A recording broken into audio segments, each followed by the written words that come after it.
Welcome to Beanstalk, M&J's podcast where we are sharing and showcasing our areas of expertise through conversations with practice leaders on their knowledge and experience. Cybersecurity is important to all of us, but it's especially important for our country's defense ecosystem. And our professionals in our technology services division work with partners in the defense ecosystem to help them navigate cybersecurity considerations and regulations. And so I'm very excited today to be rejoined by our practice leader over technology services to dive into CMMC to go over what is it and how is it impacting our clients. Hey, Jameson. Hey, Brandon, how are you today? Jameson, I'm doing wonderful. And again, I know you're a returning guest. I really appreciate you coming back to the microphone with me, especially for this I always like talking technology and cybersecurity. And this topic especially, I find very fascinating. So I'm excited, very excited to dive in with you. But before we get too deep, will you just remind our listeners a little bit about you, your background, and role at Mauldin Jenkins? Sure, thanks. So my name is Jameson Miller, and as you alluded, I'm a partner here at Mauldin Jenkins. I've been with the firm now for approximately 19 years. It's hard to believe, I know, but I started the first part of my career as a traditional CPA, financial statement auditor, so to speak. Obtained my CPA license, and I've always just been kind of a computer nerd at heart, so to speak. So after spending about 10 years of my career doing that, I was given an opportunity to kind of transition over to technology services. That's anything from consulting, penetration testing to doing SOC 1, 2 type assessments, and now what we're here to talk about today, cybersecurity maturity model certification assessments. Well, and that's something that's been a big trend in the accounting profession, just to really apply the CPA playbook in terms of looking at internal controls, whatever the subject matter is, just to ensure different objectives are being met. So it makes perfect sense that when it comes to having that background and that blueprint of how to assess an organization's controls, it's just kind of realigning the subject matter. Instead of financial reporting controls, it's technology security controls. Yeah, absolutely. It's just like how the public puts faith in audited financial statements. It's important that those audited financial statements are prepared or not prepared, but audited by an organization that's independent from the auditee, correct? Right. And so why is that? Well, it's because if you're able to self-assess that your financials are good, of course you're going to say everything that you've put together is golden. But you really need that third-party verification to kind of come in and say, yes, what they have there in their financial statements is correct. So to take that and apply that to information security and internal controls, it's the same kind of playbook as you said.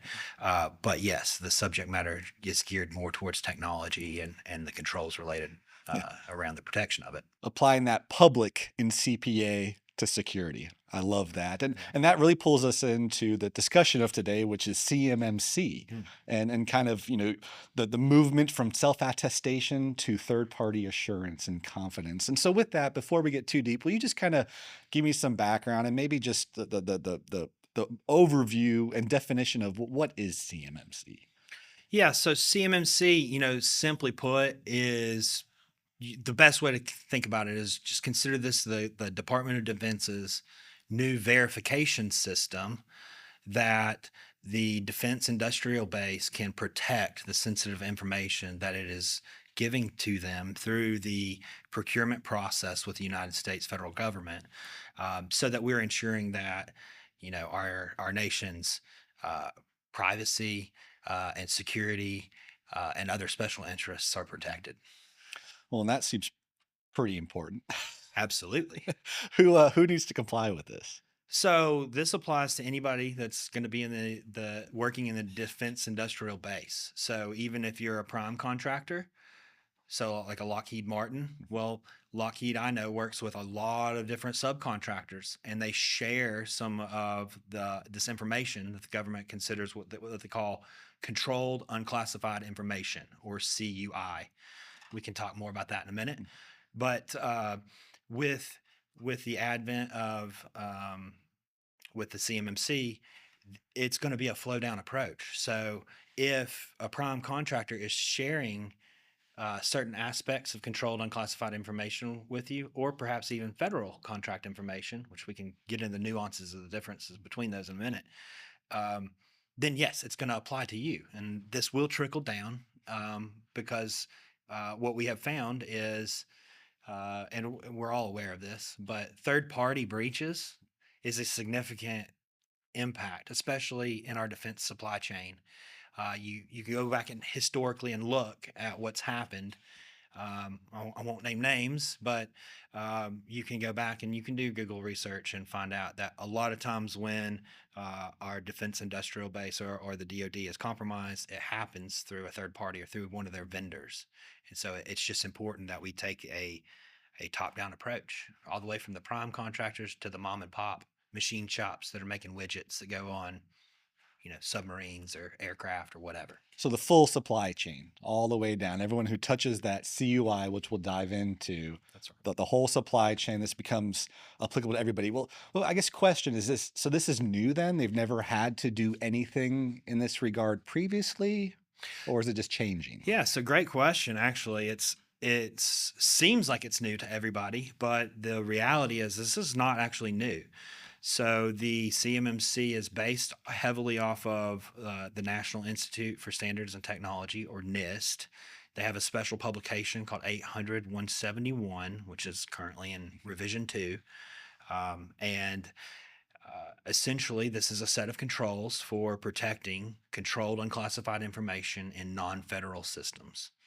There's 110 control or 110 practices within this framework that organizations are now going to be required to comply with. However, the requirement to uh, implement NIST 800-171 has existed in contracts previously. So this is not necessarily new. It's just the assessment part is what's new. But the requirement to implement these controls and to protect CUI and FCI, federal contract information, those have always been there, at least within the last 10 years for sure. So that mom and pop machine shop creating the widgets going in that carrier as the example.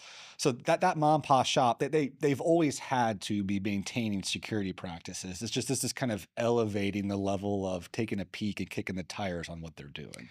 Yes, it's elevating what they're doing, but it's also bringing forth, I think, a lot of information, such as bringing it to light. So Right. before, these things were kind of buried in contracts and language, and people would just kind of sign them, not realizing everything they're agreeing to.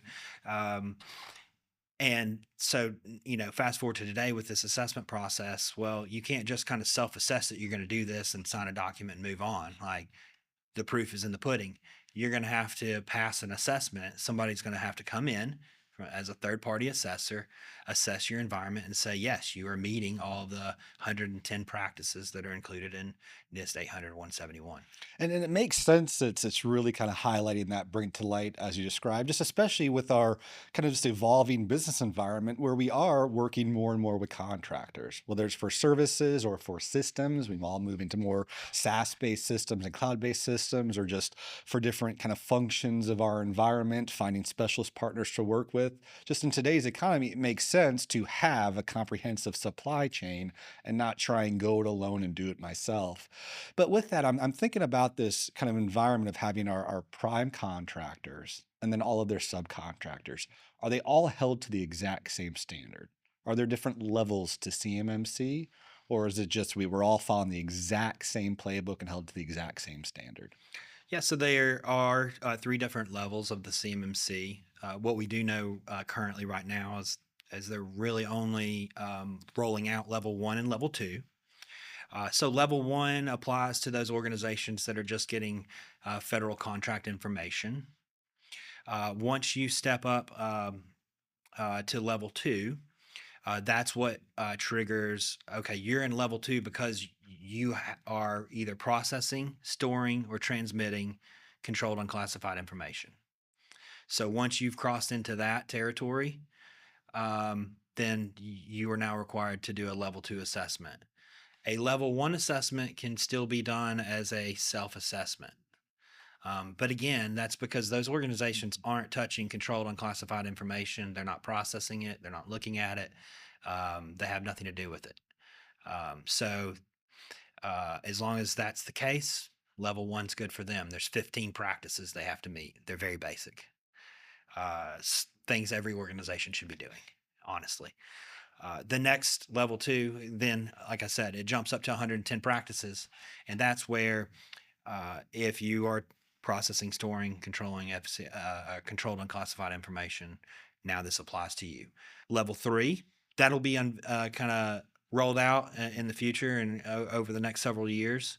But what I do know about level three is they're reserving that for areas of the defense industrial base that are have access to controlled unclassified information that might be more sensitive than perhaps other controlled unclassified information. They haven't really defined the nuance of like what the difference is yet. But if you fall into the level three bucket, you have to meet all the requirements of level two, and then you have to have a level three assessment, and that one's done by the federal government. So for me as a business leader, the size and complexity and maturity of my enterprise doesn't necessarily derive which level I need to accommodate. It's the information Yes, that's routing through me. Yes, And the absolutely. sensitivity. It's the information. And so with that, we keep mentioning the CUI, and that's clearly an important concept that that impacts all of these considerations. So can you kind of help me drill into CUI a little bit? Yes. So CUI, or controlled unclassified information, is any information that the government, U.S. government, creates or possesses that requires specific controls to protect the security of that information, the sensitivity of it. It's not classified information. So this is not stuff that is top secret or secret, but it's sensitive enough that it warrants protection. So think of it as, in simplistic terms, it might be a recipe. It's not the final cake. Right, right. I like that analogy. And so for me then, realizing that I do have part of the recipe, even though it's not the final product, I'm a key part of this whole picture. Just doing my little piece of it, but it does lead to a bigger picture. Therefore, my piece needs to make sure it's meeting this bar. And this might be kind of new to me, based off of the changes to where now all of a sudden I need to no longer just self-attest, but need to have somebody come in and get that assurance around it. What are considerations I should have in mind financially? I'm thinking in terms of, okay, I need to start kind of budgeting Sure. for this. What are things for me to keep in mind? First is you need to understand where the CUI in your environment is, or if you even have CUI. So that's the most important thing, because honestly, if you don't have CUI in your environment, you're not processing, storing it, transmitting it, then level two is not going to apply to you. It's very important to figure that out from the onset. Then the next thing I would say is most organizations, like if you're going from zero to full compliance, it's going to take time. And that's one of the major resources in this, beyond just the people to help you do it. So you're going to have the budget for time, and it takes organizations anywhere typically 9 to 12 months to go from zero to full compliance with all 110 practices. So that's one concern that you want to start budgeting for. The next thing you want to start thinking about are, we're going to have some capital expenditures possibly associated with this. So think about new hardware that you might have to acquire. So things like firewalls or seams or other things that you need in your network architecture that you might not have now, or potential upgrades that you might need to make. Okay, so case in point, on my way to the podcast, I was actually listening to another podcast about CMMC actually, and one of the things that that podcast mentioned was there were some small mom and pop shops they didn't want to invest in new Wi-Fi infrastructure, and so every time that they were adding on additional warehouse space, they would just go and buy an off the shelf wireless router, plug it into their network, and now this new section of our warehouse has Wi Fi. Well, one day they continued to follow that process and they plugged in the Wi Fi router, and all of a sudden some bells and whistles started going off in their seam, and they were trying to figure out what in the heck is communicating back to China from our network. And it happened to be this router that was purchased off the shelf. And so it just kind of goes to show you that there could be things like that in your environment you're not thinking about. Wireless, Yeah. we're going to have to revamp how we do wireless around our infrastructure. That could be a significant cost that you're going to have to incur, but it's necessary for the security. Right, exactly. So definitely when it comes to planning for potential hardware upgrades, hardware replacements, and even just an evaluation of what we have in our environment right now to really go through and kind of see where we are. But I like that you called out time too. This isn't going to happen overnight. Right. We need to make sure that we're giving ourselves the time to assess what information we have our hands on, whether it meets the status of CUI, what implications there are for us, and then giving our people the time to go through and do the analysis they need to do, and probably have some service providers help us navigate this as well. Absolutely. And so, luckily, the DoD and the ecosystem has created an accrediting body called the Cyber AB. And so you can visit their website, cyberab.org. And there they maintain a marketplace of what they call registered practitioners and registered practitioner organizations. And you can go to that marketplace and you can look up people that have gone through the certification process, become a registered practitioner, and you can find the organizations that house these registered professionals, the RPOs or the organizations. Mauldin Jenkins is one of those, of course, and these are people that have gone through and organizations that have gone through the proper training. They've passed the certification tests that were required, and they have been authorized to then consult in the industry. So the RPOs can do the consulting; they can't do the level two assessments. So Right. they've reserved that for another group. I get the picture that the standards everybody in this defense ecosystem needs to abide by are it's a pretty high bar to have to meet. So I suspect the standards that practitioners like you had to meet to help those organizations was a pretty high bar too. Yeah, it's not fun having to take certifications. I really thought when I took the CPA exam, I was like, I'm never going to do this again. And I don't intend to ever take the CPA exam again. But, I've had to go get additional certifications, and these are proctored examinations that are just like the CPA exam where they're recording you and, making sure you're not chewing gum and all those things that are part of it. But, it's an onerous process. It's a lot of training. It's a lot of cost to get even in the space and be able to do the assessments. Well, I know that the people in this ecosystem need the help, so it's awesome. You did the lift for them, and now you're able to help them. But we've been talking about costs, both in terms of time, but also money for perspectives of services, hardware, analysis, all of that. But as a business leader, I also want to think about return because I see that cost as an investment. You're trying to Absolutely. increase my enterprise value. Do you see an opportunity for me as a business leader to look at this as a potential avenue for ROI? Absolutely. So first of all, with this requirement, uh, it's mandatory. So if you want to be receiving the revenue from your defense contract, you're going to want to comply with this. Otherwise, you're putting that at risk. And we can talk about the False Claims Act and kind of what that means and how that applies to the CMMC in a minute. But that's number one in terms of ROI is like you zero revenue unless you comply with this. So These are like the new table stakes. Like you're not even sitting at the table yeah, so unless you meet this when prerequisite. right, and so when you sign that contract that says, this is the contract we're gonna execute between us and the Department of Defense, you are saying that you have met the 110 requirements of NIST 800-171 when you sign that contract. And the way that's going to be enforced moving forward through this regulation is that executives of your organization, owners, the C suite, will be held professionally and privately liable for these kind of egregious acts. Like if you say that you're meeting something and you're not. All right. We're going to circle back to that because you piqued my interest on it. But real quick, it sounds like when I'm bidding on work, I need to make sure I'm factoring this in. Absolutely. Like if you're bidding on the work, you need to have already at least be going down the road to that when time comes to sign this contract, we can demonstrate that we're meeting the 110 requirements. Right. All right. Let's go back in that. So that kind of be like, almost the cost of non-compliance that for me in the C-suite, I want to make sure I'm mindful of. So Sure. drill into that a little bit for me.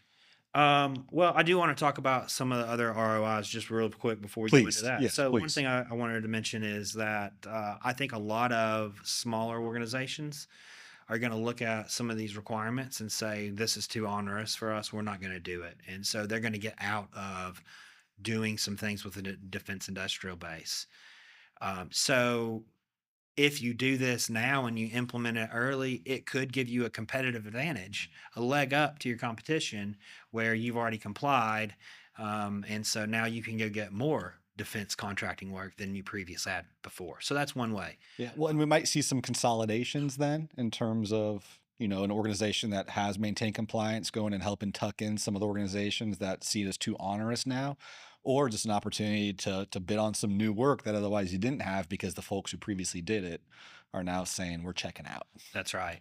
That's right. So that's uh that's definitely one of the biggest advantages I think that I see right now. Yes, And absolutely. in terms of return on investment, the rest of the return really comes from risk reduction, and perhaps once you've implemented these controls and you can demonstrate it.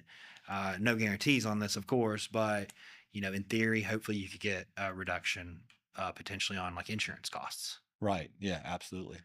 Well, I appreciate you keeping us on ROI because that's always the really important thing we need to stay hyper focused on is how do we use this to increase our return and our enterprise value. But I get my blinders on like, oh no, I'm at risk. Right. Tell me more. So okay, cost of non-compliance. Yeah, cost of non-compliance. So the penalty is going to be financial, absolutely monetary. Um, could be as much as jail time. We're talking even. So you could be held criminally liable, and sure, it probably depends on the sensitivity of what you allowed to get leaked or disclosed Of or course. whatever, or you were just negligent. But interesting enough, there's already been some prosecution, some settlements out of the False Claims Act already. So you can go Google this, listeners out there that are interested. But there was a recent company that was just fined $1.75 million for failing to implement all 110 practices, and they actually self-reported themselves. So um, that's kind of eye-opening, I think, as to how serious they are. And then one thing that I would like to say is that the um, owners of this company, so they were backed by some private equity. The private equity group was fined as well. So um, yeah, you can read about that out there on the internet if you want to. Well, that definitely shows me why I need to get some support to make sure I'm doing this right. And so from that, I guess, if I could steal some of your thoughts, just first steps, if I were to get you to sit with me and help me think through how to really go in the direction I need to go and really prepare for this, and both make sure I'm managing the costs appropriately, also keeping an eye on the ball for ROI, and then avoiding that situation to where I'm financially or potentially even criminally liable, Sure. well, which makes sense because it's just the stakes are high on this. This is critical stuff we're navigating. It's very yes, and it's very important. And I think our government wants to make it absolutely clear that this is not something that a checklist that you can just say, yeah, we've done and disregard. Like this is important for the protection of our country and its citizens. And if we don't protect this stuff, then it does. It absolutely gets out to our adversaries who then use it directly on the battlefield to in fact impact our warfighters that are Right. that are out there. Yep. And this is kind of how us here at home can play a part in helping prevent that kind of stuff from happening. And so, Exactly. uh, Yeah. So what are my first steps? okay, so first How do steps. I move forward and You've moved forward and you've determined, okay, we have CUI in our environment. So the big thing is understanding your business processes around how that information moves through the environment, how it's processed, how it's being stored, how it's being transmitted, who has access to it. Is it a limited number of people within the organization, or is it everybody in the organization? That can have an impact um, on your first step. So essentially, I would say that identifying where it is and how it's moving around, who has access to it, and then the second thing is scoping the assets around that environment. Scope is very important when it comes to CUI. So the more contained and I guess protected, but centralized and limited on who can access it, the easier it is to kind of implement some of these standards and protect it. Um, the more you have it out, and you have different departments and they're communicating, and we have lots of different people touching lots of different things, and that can complicate things. So, those are important things to understand, first steps. And then I think the next step is you probably want to go find, um, you want to identify some people within your organization that can be project sponsors. No, this is not like a specific requirement. This is just me saying like yeah. it helps to have somebody internal to your organization that's pushing this kind of Well, it's compliance. like This is any big change management project or you kind of need a project manager. yes, It's always absolutely the case with somebody something that owns major. it, Right. It's and too important not to have somebody constantly thinking about this and pushing us all forward. that's right. And so once you've identified that individual or individuals, you'll want to probably, I would argue, put them through some kind of NIST training so they can get more familiar with it. But then at that point, I think that's where you want to reach out to a third party, like a registered practitioner organization, and um, meet with them and see, which one's going to be a good fit for you. Because I mean, there's a lot out Mhm. there on the marketplace that you can evaluate geographically. They're all, I mean, you can search by location and find one near you. Um, but that I'd say is a critical step because they can help you with that scoping. They can give you ideas on, well, if you change this business process just slightly here, then we can narrow the scope of where the CUI is going even further. And so, Right. within our organization, we have only, a handful of professionals that are working in this space, but we have over 500 employees, right? And so what we have created is what we call a secure enclave, to where only the people that are working with CUI have access to that system, and that system is scoped out and it meets all 110 requirements of NIST 800 171. um, all CUI gets transmitted into that enclave. It stays in that enclave. It gets or processed or evaluated or whatever in that enclave. Um, and so that's how it works for us. Yeah, that sounds so. Can I take a peek at that? No, Worth a shot. maybe one day if you ever need to know, but Yeah, that's right. That's right. And then should I like have like a whole compliance team around this, when it comes to just making sure that I'm doing what I need to do? well, absolutely. So I think, like even in our scenario, what we've learned in creating like our secure enclave, it takes a minimum of at least three people to create all the necessary segregation of duties within the environment to keep everything functioning. And so, like, we have to have one person that's in charge of patch management and keeping up with everything on a monthly routine basis. And then we have a different person that's in charge of making sure that people that are getting provision to the system are meeting all the training requirements that we've set up, and they're going through the proper approval process um, to get access to that system. So, uh, you know, to go back to your previous question, if you do go through and get your CCP and your CCA, then absolutely we would add you to the Then systems. you'll give me you'll Then provision me some then access you'll to have take me. a need to have access. So because we can use you on assessments. I don't know. I think I'm done with certifications, but that does sound intriguing. I don't blame you. It is a very onerous, process. So Yes.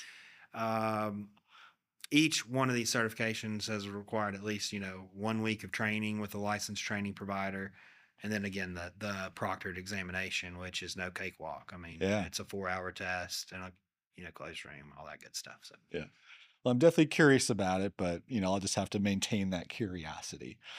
And just thinking about this too, talking about the different steps I'm going to take, my first steps, and then developing my kind of compliance team and helping me think through everything I need to be doing, including reviewing policies, adjusting standard operating procedures.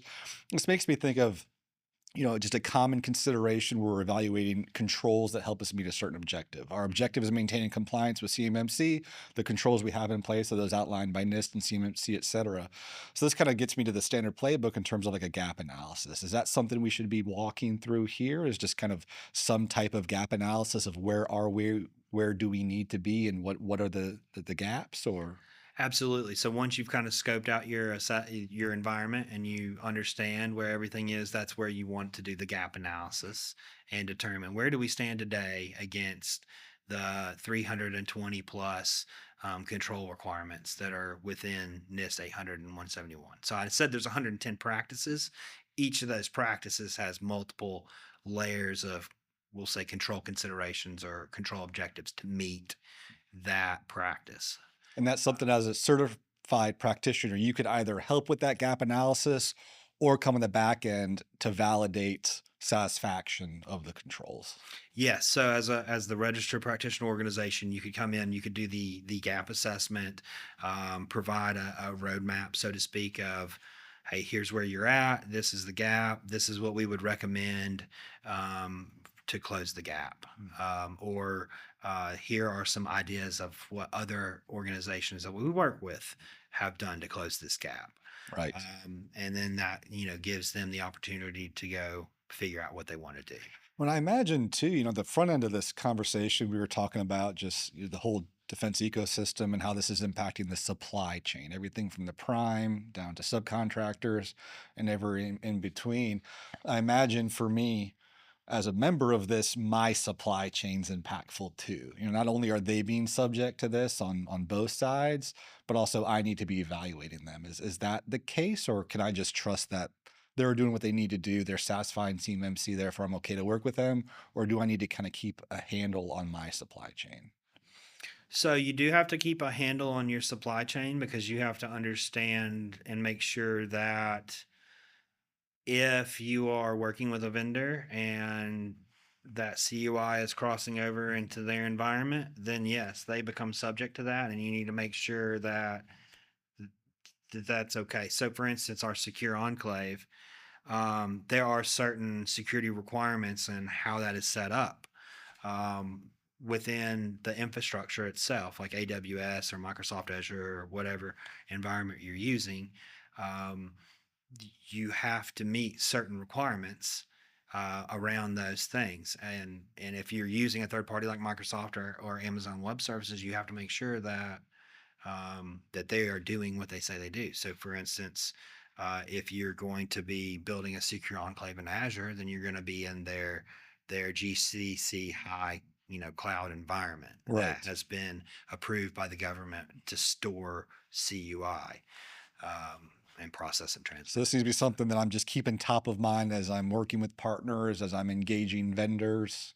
Absolutely. So you want to stay focused on how are they interacting with the data in your environment, or are they coming into your environment even and being exposed to controlled and classified information? So if you have an Mhm. MSP that comes on site and then does performs work on your security protection assets that are part of your scoped in CUI, then yes, that MSP might then get pulled into the scope of your environment. And if I just happen across a secure enclave because I want to take a peek, I'm pulled into it. Potentially, yes. Yeah. Yeah. Got No, it. absolutely, you would be. Yeah. And then there's a scoring system that the All right, I'll stay out of it, Jameson. yeah, yeah, no, no, no. You do have to stay out of it. Yeah, but there is a government database. It's called the SPRS, or the Supplier Performance Risk System, and that system is where you go in and you actually say, yes, we've met the 110 requirements, and you submit that. And so then other organizations can um, go in and, I think, check that. All right. And then once you go through the level 2 assessment, they give you a certificate, essentially saying that you've passed the level 2 assessment. You're not allowed to publicly post that on your website. However, you're allowed to then say we're level 2 certified. So Right. um, you Awesome. just kind of, they haven't really been clear yet on, whether or not you have to provide the proof. Like, here's our level 2 certification certificate. But what I will say is they have been very specific. Do not post that certificate publicly. So That makes sense. That makes sense. Well, Jameson, this has been incredibly enlightening. You've talked about just the basics of what in CMMC, who this applies to, financial considerations as I work in this journey, and then also some operational considerations to really be successful in this and look at this as an opportunity for ROI, not just cost. Anything else on your mind that we can share with our listeners before we? no, I just really hope that this has helped some business leaders really understand these requirements that have been rolled out. And with the rollout of 48 CFR, these are going to start appearing in contracts really soon. So it's coming, whether you're ready for it or not. So let's go ahead and realize that this is a risk to be managed moving forward. This is not an IT cost. This is not an IT problem. This is a full business problem if you're working in a defense industrial base. And if you need help navigating that, we'd love to help you with that. We are a registered practitioner organization. We are working on becoming a certified third-party assessor organization, or a C3PAO. So stay tuned for that information when that gets released. But in the meantime, if we could help you with any of your uh, scoping, or answering questions related to the CMMC, or controls, or NIST, or any other kind of cybersecurity questions, please just reach out to us here at Mauldin Jenkins. We'd be glad to help. I love how you frame that. This is not just an IT problem. This is an organization problem. Mhm. Some all of us business leaders keep in mind. So thank you so much, Jameson, and thank you to our listeners for tuning in. If you have any follow-up questions about this discussion or any other business challenges you're navigating, don't hesitate to reach out to us at www.mjcpa.com.